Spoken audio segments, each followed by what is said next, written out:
Monsieur Bricot, je suis professeur principal de seconde et accessoirement professeur d'histoire-géographie. Donc moi je vais vous parler des enjeux de la seconde, générale et technologique, parce que certes c'est une classe qui est commune aux élèves qui veulent faire du général et technologique, mais ça reste un palier d'orientation parce que en fonction de vos résultats en fin d'année, vous pourrez ou pas accéder à vos vœux, c'est-à-dire soit une première générale, soit une première technologique.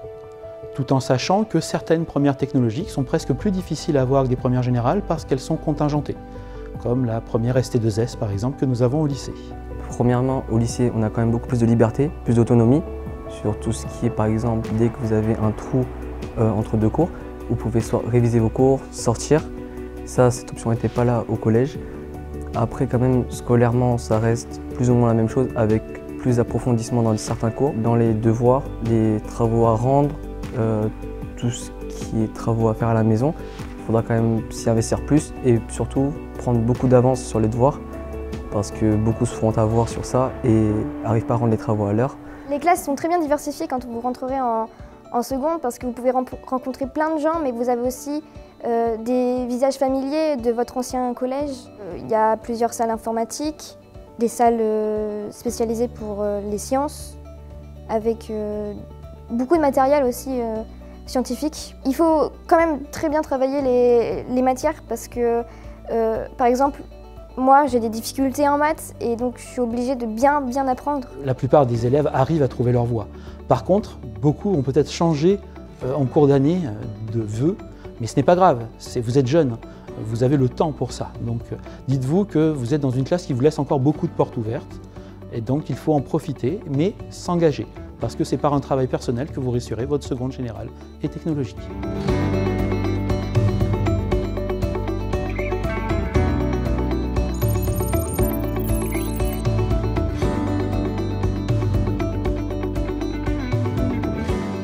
Hello, I'm an English teacher in lycée Jean Hippolyte. I teach in the section européenne and especially in English.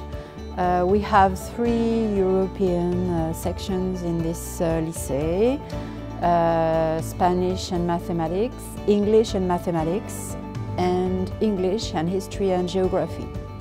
If you want to integrate the section européenne, good idea because you're going to improve your English. In seconde, there's 2 hours of history and geography in English, and then in première and terminale, 1 hour in history and geography in English with another teacher, plus an extra hour in English when we practice much speaking and listening comprehension. If you take the exam at the end of the terminale, you can get the mention section européenne on your diploma.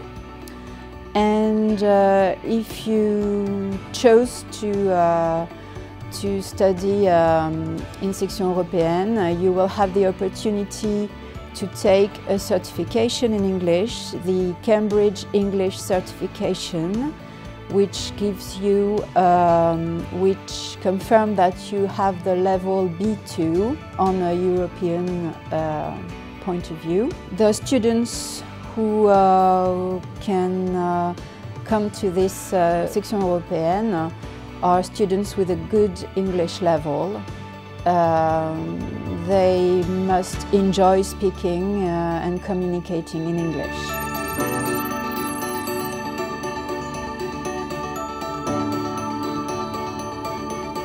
Hola a todos, soy el señor Torillo Vicuña y soy profesor de matemáticas y profesor de matemáticas en la sección europea español en el liceo Jean Hippolyte de Jonzac. En esta sección vais a poder aprender las matemáticas, pero en una lengua un poquito familiar, el español. Conoceréis muchas cosas sobre la cultura hispánica y podréis aprender un poquito más de matemáticas y sobre todo vais a tener la oportunidad de tener otro profesor de matemáticas para explicar las cosas de otra manera. Mejoraréis vuestro nivel en matemáticas porque todos los días hablamos de matemáticas y hablamos en español. Podéis mejorar vuestro nivel en español y mejorar vuestro nivel en matemáticas. Al final de los 3 años si os quedáis los 3 años conmigo, puesto que no es ninguna obligación de quedarse los 3 años. Si os gusta, os quedáis; si no os gusta, os podéis ir. Eso es muy importante para mí. Al final de los 3 años pasaréis un examen oral para poder tener la mención europea en vuestro BAC. Esa mención es muy importante para los estudios universitarios porque a dossier y a notas iguales las personas que van a seleccionar los candidatos para los estudios universitarios preferirán siempre coger a alguien que tenga una inscrizione europea.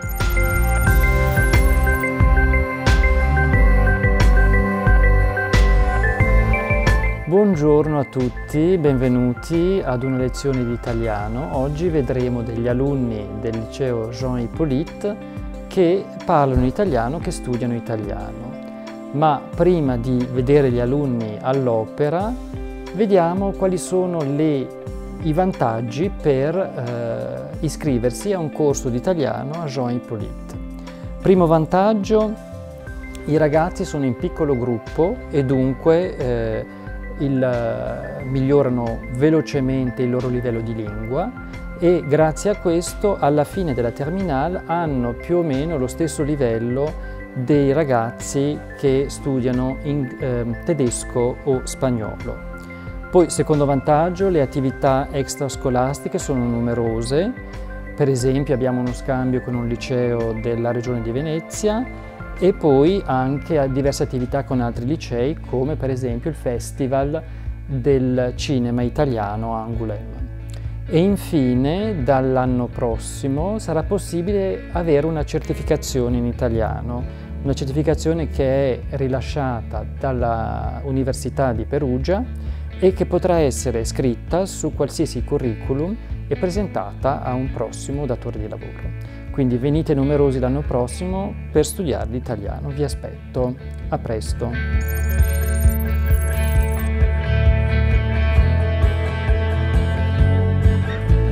Pour moi, le grec, c'est d'abord des histoires. Oi, mutoi, les mythes. Et la première, c'est l'Odyssée. Odysseia, en grec. Homère, au début, invoque sa muse pour qu'elle lui inspire, lui insuffle, au sens propre, les premiers mots de son récit. Et l'histoire s'ouvre sur son héros fameux, Ulysse, Odysseus. Il est tout entier dans ce début. Voyageur, aventurier curieux de tout, avec son inventivité, sa loyauté, sa combativité, et aussi sa douleur, cette souffrance, algos, liée au désir du retour, nostos, que l'on appelle la nostalgie. Je vous décris ce début en grec. Et Athéna eteaton Héracléa en to Olympo de Kétai. Eke o nectar, ton theoi oinon. O Athéna, ton kontaron proteino.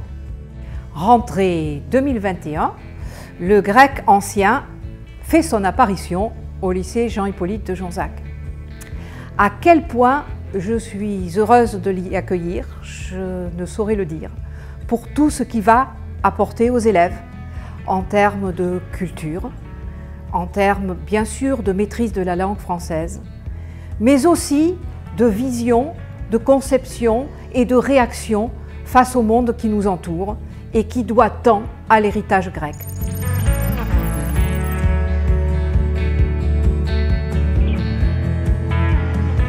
La série STMG est destinée aux élèves qui sont intéressés par le monde de l'entreprise, le monde économique et juridique, mais aussi par les technologies de la communication et de l'information. Donc la STMG ne forme pas à un métier, elle destine les élèves à poursuivre des études, donc soit en BTS pour les études courtes, que ce soit en management, en commerce international, en négociation ou secteur immobilier, etc. Ou les buts qui sont les bachelors, donc une formation en 3 ans qui démarre de cette année. Et l'idée, c'est qu'ils poursuivent sur une licence ou un master niveau Bac plus 5. Les matières principales en terminale STMG sont l'économie, le marketing, le droit et le management Et ces matières donc, nous permettent de toucher un peu à tout type de métier et rentrer dans n'importe quel secteur. Ce que je veux faire après, moi, c'est je rentre dans une école de commerce international. Donc c'est très axé sur la STMG, ça concerne le management, ça concerne encore le marketing et tout l'immobilier, la finance un petit peu, c'est très diversifié.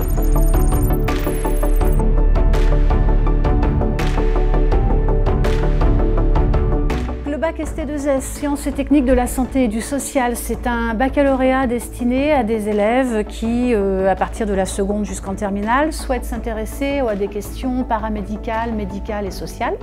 Les élèves en question veulent ensuite se former par exemple pour devenir infirmiers. D'autres souhaitent au contraire devenir diététicien ou travailler dans le paramédical d'une façon générale. Les autres élèves essentiellement veulent par exemple devenir travailleurs sociaux. On va avoir des futurs éducateurs, des futurs conseillers en ESF, en économie sociale et familiale, des futurs moniteurs éducateurs par exemple. C'est un bac qui se fait en 2 ans comme une première générale normale. Et les 3 matières principales, c'est la biologie, l'STMS et la physique-chimie. On va avoir la biologie, physiopathologie, physique-chimie. Donc là, c'est aussi un fort coefficient puisque c'est un coefficient 16. Donc s'intéresser à tout ce qui est biologie humaine, la santé, etc. Et on va avoir une grosse matière qui est la ST2S. Donc là, purement la connaissance des individus, de leurs besoins, bien-être social, santé, et la réponse à ces besoins par la société, donc en termes de lois, de programmes, de dispositifs, etc. Par exemple, on va étudier le SAMU social, la sécurité sociale ou des choses comme ça. La ST2S, c'est une filière scientifique, voilà, mais qui reste quand même abordable pour tout le monde. Même si vous avez des difficultés en sciences, vous pouvez quand même y arriver. Donc pour venir en ST2S, il faut s'intéresser à l'autre, il faut être animé par certaines valeurs telles que la solidarité, la générosité, s'intéresser à la différence, s'intéresser à ce qui se passe dans le monde, s'intéresser à ce qui se passe en France, être sensibilisé sur les publics fragilisés. Voilà, il faut avoir envie d'aider les autres, que ce soit à travers du soin ou que ce soit à travers une démarche professionnelle sociale.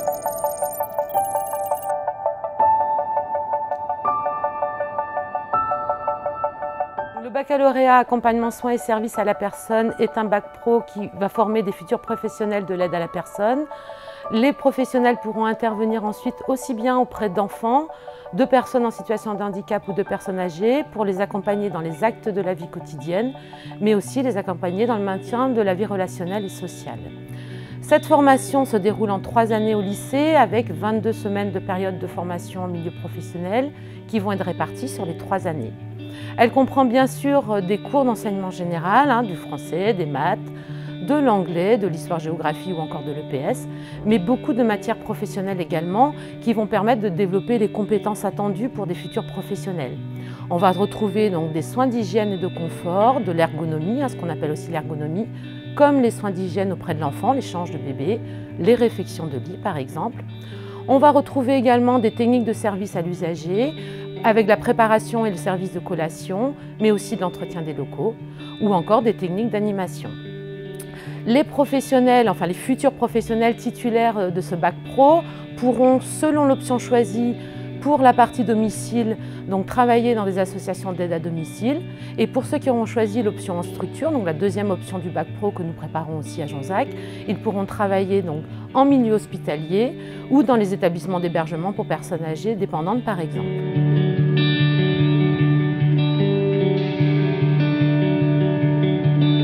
Nous attendons de ces personnes qui s'engagent qu'elles présentent certaines valeurs comme l'humanitude, la bienveillance, l'empathie et aussi de la rigueur. Dans notre métier, c'est très important. La communication envers les personnes que nous prenons soin a une grande place dans le soin. Nous attendons à ce qu'ils développent une certaine réflexivité, c'est-à-dire un questionnement pour approfondir leurs connaissances, et cela demande une certaine motivation. L'apprentissage permet de développer nos connaissances et d'approfondir nos connaissances théoriques et pratiques étudiées au lycée. Pendant l'apprentissage, nous les apprentis, nous avons un tuteur pour nous suivre du début jusqu'à la fin, et ce qui nous permet d'approfondir et de comprendre plus facilement les gestes et les faits du pratique en lieu professionnel. Je vais vous présenter les structures dans lesquelles j'ai réalisé mes stages. Donc il y a crèche, EHPAD, école maternelle, mais on peut aussi les réaliser en hôpital ou dans les structures pour les personnes en situation de handicap.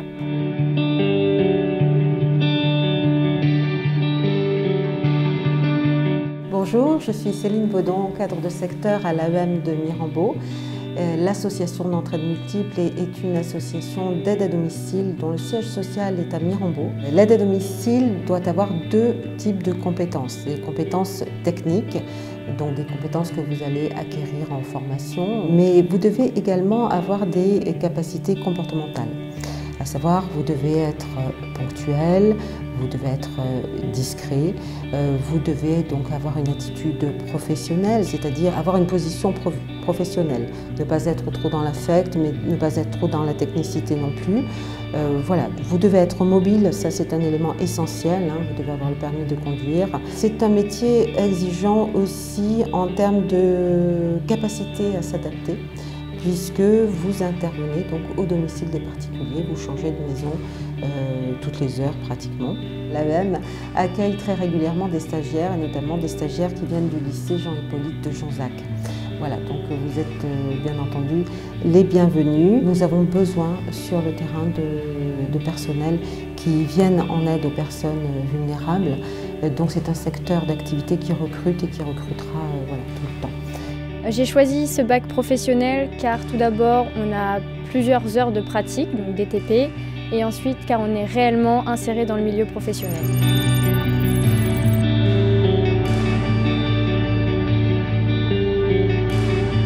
Bonjour, je suis Madame Villemeau, je suis enseignante au lycée de Jonzac sur la section CAP ATMFC, donc assistant technique en milieu familial et collectif. Ces élèves donc préparent un CAP sur 2 ans qui a la particularité de les former dans le domaine de l'aide à domicile et également pour intervenir ou travailler dans des structures de collectivité comme des écoles, des maisons de retraite, des établissements scolaires. Voilà. Donc elles interviennent sur 3 champs professionnels essentiellement, en soutien technique, c'est-à-dire l'entretien des locaux ou du logement à domicile, l'entretien du linge ou alors la préparation et la distribution des services. Ce CAP possède 2 types de stages. Des stages justement en intervention à domicile auprès d'une association ou alors en structure collective pour travailler en cuisine ou avec les agents techniques, voilà, tout simplement. Et ces périodes de stage durent 14 semaines sur les 2 années, 2 fois 7 semaines. Il faut aimer beaucoup le contact des personnes âgées. Il y en a qui peuvent faire leur toilette tout seuls, mais souvent on vient plus principalement pour l'entretien des locaux, pour un peu pour les repas. Et surtout, le plus important pour les personnes âgées et pour ces personnes-là, les accompagner et leur tenir compagnie pendant qu'on travaille. Parce qu'elles aiment le contact avec nous, parler tout ce qui va pas, parler tout et de rien, rigoler, voilà.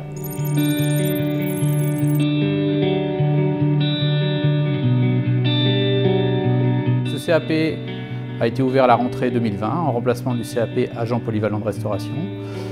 Et c'est une formation vraiment pratique avec du concret où les élèves apprennent à développer des compétences professionnelles, que ce soit des savoir-faire ou des savoir-être, dans le domaine de la production alimentaire, du service en restauration et tout ce qui est entretien des matériels et des locaux. Dans ce CAP, les élèves apprennent travaillent surtout les techniques professionnelles. Ils apprennent aussi à respecter les règles d'hygiène, de sécurité, d'ergonomie, d'économie, pour respecter tout ce qui est réglementation au niveau de la restauration. J'ai intégré la section après ma 3e. Je fais de la cuisine, du service et de l'entretien dans une journée de TP. Le matin, on prépare les plats qu'on va servir le midi, qu'on ouvre le restaurant. On apprend à dresser les assiettes, on apprend à faire de l'entretien des locaux, donc on fait l'entretien du restaurant, de la borne de self, tout ce qu'on utilise, et on fait l'entretien des locaux de la cuisine et tout ce qu'on s'est servi le matin.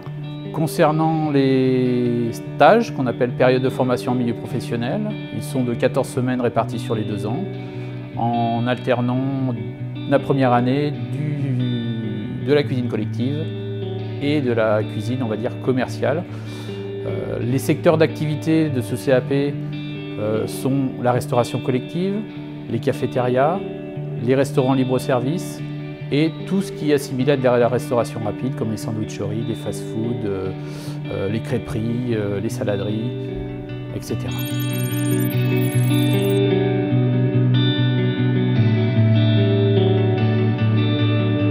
Je m'appelle Marion et je suis en FCIL agent thermal. Donc dans la formation, on découvre les différentes techniques faites en cure. Donc on voit le métier d'agent thermal, on apprend à communiquer avec les curistes, on apprend tout ce qui est soins, donc bain de boue, les bains, les piscines, tout ce qui est soins, etc. On découvre aussi comment ça se passe la vie dans la cure, parce que c'est un endroit quand même qui est chaud et humide, donc c'est des conditions de travail assez particulières. La chance dans la formation, c'est que c'est une petite formation et qu'en plus de ça, on a 6 semaines de stage. Donc en fait, les 6 semaines de stage permettent de valider un des modules de la formation. Avec les cours théoriques, on a des examens, une semaine d'examen en fin d'année. J'ai complètement découvert un secteur qui m'a étonnée. Alors qui m'a étonnée à 2 niveaux. D'abord par la rigueur. Moi, je ne connaissais pas véritablement la différence entre le thermalisme et la thalassothérapie. J'ai appris que le thermalisme était une vraie branche de la médecine, qu'on y prodigue des soins effectivement très rigoureux avec une grande bienveillance. Et j'ai découvert aussi que le métier d'agent thermal, ça n'était pas un métier qui était pauvre. Au contraire, c'est un métier très riche, avec de très nombreuses missions, qui demande d'explorer beaucoup de qualités. Donc c'est un métier, je pense, où on peut se réaliser et où on ne s'ennuie jamais. Donc on a des cours pratiques. On a aussi des cours en stage, donc on a 2 stages de 3 semaines. Durant nos cours, on apprend les différentes pathologies que l'on peut trouver dans les stations thermales. On apprend aussi tout ce qui est biologie, microbiologie, tout ce qu'on peut trouver comme bactéries, virus dans les stations thermales. L'hygiène des locaux qui est très important. Pendant le stage, vous pouvez apprendre différents types de statuts, vous pouvez apprendre l'accueil, vous pouvez apprendre les soins. Vous pouvez apprendre tout ce qui est bio-nettoyage des locaux. Les stations thermales, on peut en trouver partout en France, il y en a plus d'1 centaine. À côté de notre lycée, on a la chance d'avoir un établissement thermal, donc on est au lycée de Jonzac. Et la cure qui se trouve à côté, les thermes de Jonzac, qui fait partie du groupe de chaînes thermales du Soleil et qui traite la pathologie, phlébologie, rhumatologie et voies respiratoires.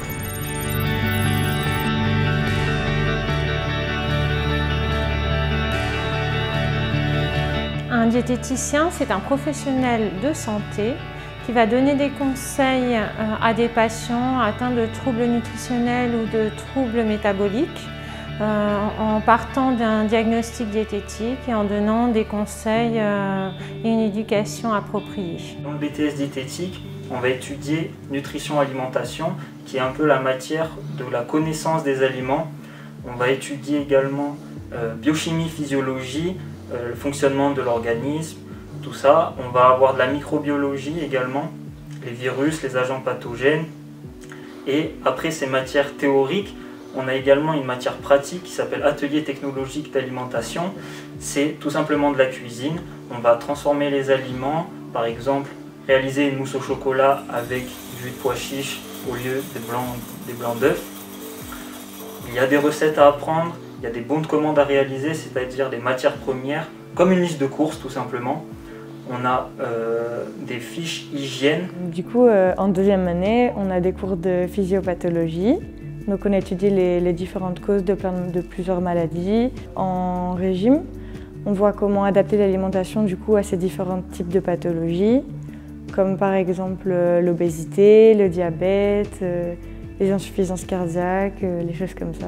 En plus de ça, on a aussi des cours d'économie et de gestion, donc on voit tout ce qui est droit, marketing, comment faire si on veut ouvrir notre propre cabinet, comment gérer des stocks, des choses comme ça si on est en magasin. Les étudiants vont pouvoir bénéficier de 20 semaines de stage pendant les 2 ans de la formation, 5 semaines en première année et 15 semaines en deuxième année. En première année, c'est des stages en restauration collective, donc ça peut être dans des collèges, des lycées, des crèches. Puis en deuxième année, il va y avoir 10 semaines en milieu thérapeutique, donc dans les hôpitaux, des cliniques, des centres de soins, des centres de réadaptation. Donc là, ça va être vraiment la prise en charge individuelle des patients qui va être vue. Et enfin, il y a 5 semaines de stage optionnel. Donc les étudiants vont plutôt choisir là où ils ont envie d'aller. Donc ça peut être dans le domaine sportif, dans le domaine associatif, donc plus en fonction de leur projet professionnel futur.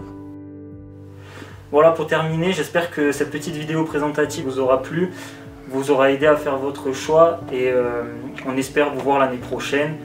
Que vous ayez envie, nous en tout cas ça nous va ravir, on est super contents du BTS diététique à Jonzac et j'espère encore une fois vous voir l'année prochaine pour les premières années.